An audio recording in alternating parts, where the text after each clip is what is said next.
हाय मित्रांनो, कसे आहात सगळे? मी प्रमोद आणि तुमचं पुन्हा एकदा स्वागत आहे आपली डिजिटल चावडी या मराठमोळ्या चॅनल. सध्या नागपुरात काय चाललंय हे तुम्ही ऐकलंच असेल. रस्त्यांवर आंदोलन, हिंसा, जाळपोळ सुरू आहे आणि या सर्वांचं कारण बनलाय तो औरंगजेब. हा औरंगजेब कोण होता? हे आज आपण या व्हिडिओमध्ये जाणून घेणार आहोत. चला तर मग अधिक वेळ न दवडता या व्हिडिओला सुरुवात. मित्रांनो, औरंगजेबाचा जन्म 3 नोव्हेंबर 1618 ला गुजरातमधील दाहोद इथे झाला. हा मुघल सम्राट शहाजहान आणि मुमताज महलचा तिसरा मुलगा. पण त्याचं बालपण काही सुखाचं नव्हतं. त्याच्या आईचं म्हणजे मुमताजचं निधन झालं तेव्हा फक्त 13 वर्षाचा होता. शहाजहानने ताजमहाल बांधला, पण औरंगजेबाच्या मनात प्रेमापेक्षा सत्तेचीच हावल निर्माण झाली. तो लहानपणापासून कठोर आणि महत्वाकांक्षी होता. त्याला मुघल गादी हवी होती, पण त्याचा मोठा भाऊ दारा शिकोह हा शहाजहानचा लाडका होता. दारा हा विद्वान, सौम्य आणि सर्व धर्म समभाव मानणारा होता. पण औरंगजेबाला हे मान्य नव्हतं. त्याने आपल्या भावाविरुद्ध बंड पुकारले. 1658 मध्ये समरकंदी लढाईत त्याने दारा शिकोहला हरवलं. पण हे सारं इथेच थांबलं नाही. त्यानं दारा शिकोहला पकडलं, त्याच्यावर खोटा खटला चालवला आणि त्याचं मस्तक उडवलं. मित्रांनो, हा प्रसंग नीट ऐका, म्हणजे तुम्हाला औरंगजेबाच्या क्रूरतेची कल्पना येईल. त्याने आपल्याच भावाचं डोकं एका भाल्यावर टांगलं आणि दिल्लीच्या रस्त्यांवर फिरवलं. हे फक्त सत्तेचं प्रदर्शन नव्हतं, तर मी कोणालाही सोडणार नाही अशा पद्धतीचा क्रूर संदेश होता. त्याची ही क्रूरता पाहून दारा शिकोहच्या पत्नी आणि मुलांची काय अवस्था झाली असेल ही कल्पना तुम्हीच करा. पण औरंगजेबाचं क्रूरपणाचं प्रदर्शन हे इथेच थांबलं नाही. त्यानं आपल्या वडिलांवरही हात उचलला. शहाजहान, ज्याने आपल्या मुलांसाठी साम्राज्य उभं केलं, त्याला औरंगजेबाने आग्र्याच्या किल्ल्यात कैद. विचार करा, एक वडील ज्याने ताजमहालसारखं प्रेमाचं प्रतीक बांधलं, त्याला आपलाच मुलगा एका अंधाऱ्या खोलीत बंद करतो. तेव्हा त्या बापाची अवस्था काय झाली असेल? शहाजहानला फक्त एका खिडकीतून ताजमहाल पाहत बसावं लागलं. त्याला कोणालाही भेटायची परवानगी नव्हती.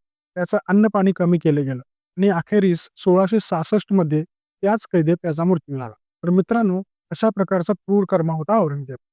ज्यानं आपलं रक्त, आपलं कुटुंब यांचा विचार न करता सत्तेसाठी सगळं पणाला लावलं. ही क्रूरता पाहून तुमच्या मनात काय येतं हे कमेंटमध्ये नक्की सांगा. मित्रांनो, औरंगजेब आणि मराठ्यांचा संबंध हा आपल्या इतिहासातील एक रक्तरंजित अध्याय आहे. छत्रपती शिवाजी महाराजांनी स्वराज्याची स्थापना केली आणि मुघलांच्या नाकावर इचून स्वतंत्र मराठ्यांचे राज्य उभं. औरंगजेबाला हे सहन झालं नाही. 1666 मध्ये त्याने शिवरायांना आग्र्याला बोलावलं, पण आपले शिवराय त्याला चकवून परत आले. ही घटना औरंगजेबाच्या अहंकाराला चकत्या लावणारी होती. पण मित्रांनो, खरा संघर्ष तर इथून पुढे सुरू झाला. शिवाजी महाराजांच्या मृत्यूनंतर औरंगजेबाने संभाजी महाराजांच्यावर लक्ष केंद्रित. 1689 मध्ये त्याने संभाजी महाराजांना पकडलं आणि त्यांच्यावर अमानुष आणि अनन्वित अत्याचार केले. त्यांना त्यांचे आधी डोळे काढले, नंतर जीभ छाटली आणि नंतर त्वचेचे तुकडे तुकडे करून त्यांना ठार मारले. पण मराठ्यांचं शौर्य आणि धैर्य इथेच संपलं नाही. संभाजी महाराजांच्या मृत्यूनंतर मराठ्यांनी औरंगजेबाला दख्खनमध्येच अडकवून ठेवलं. त्यानं आपलं संपूर्ण आयुष्य आणि खजिना मराठ्यांशी लढण्यात खर्च केला आणि दख्खनमध्येच त्याचा अंत झाला. मराठ्यांनी त्याला इतका त्रास दिला की त्याला आपल्या मृत्यूआधी लिहावं लागलं, मी माझं आयुष्य वाया घालवलं. हीच मराठ्यांच्या शौर्याची पोचपावती आहे मित्रांनो, आता औरंगजेबाच्या धार्मिक धोरणावर बोलूया. त्याला वाटायचं की भारत हा इस्लामिक राज्य बनावं आणि त्यासाठी त्याने काही कठोर पावलं उचलली. त्यापैकी एक म्हणजे जझिया. 1679 मध्ये त्याने हिंदू आणि इतर गैरमुस्लिमांवर जझिया कर लावला. हा कर म्हणजे एक प्रकारे धार्मिक दडपशाहीच होती. गरिबांना हा कर भरता येत नव्हता आणि जो भरू शकत नव्हता त्याला शिक्षा व्हायची. त्यामुळे अनेकांचं जीवन उद्ध्वस्त झालं. मंदिरांचा विध्वंस. त्याने काशी विश्वनाथ, मथुरेचे कृष्ण जन्मभूमी मंदिर आणि सोमनाथसह अनेक हिंदू मंदिरं पाडली. त्याच्या फरमानांमुळे हिंदू संस्कृतीवर हल्ला झाला. काही काही ठिकाणी मंदिरांच्या जागी मशिदी बांधल्या गेल्या. त्यामुळे लोकांमध्ये रोष वाढला. त्याने अनेकांना जबरदस्तीने इस्लाम स्वीकारायला लावला. त्याच्या सैनिकांना धर्मांतरणाचे आदेश होते आणि यातून अनेक कुटुंब उद्ध्वस्त झाले. पण मित्रांनो, काही इतिहासकार म्हणतात की त्याने काही हिंदू सरदारांना आपल्या बाजूला ठेवण्यासाठी सवलतीही दिल्या. उदाहरणार्थ, जयपूरच्या राजपुतांना त्याने काही प्रमाणात स्वायत्तता दिली. पण त्याच्या क्रूर धोरणांची छाप इतकी गडद आहे की त्याचं नाव जरी ऐकलं तर मराठ्यांचं रक्त कळवळतं. संभाजी महाराजांवर केलेले अत्याचार हे याच क्रूर धोरणांचा परिणाम होता. मित्रांनो, आता आपण आजच्या काळात येऊ. सध्या नागपुरात जो हिंसाचार झाला त्याचं मूळ या इतिहासात आहे.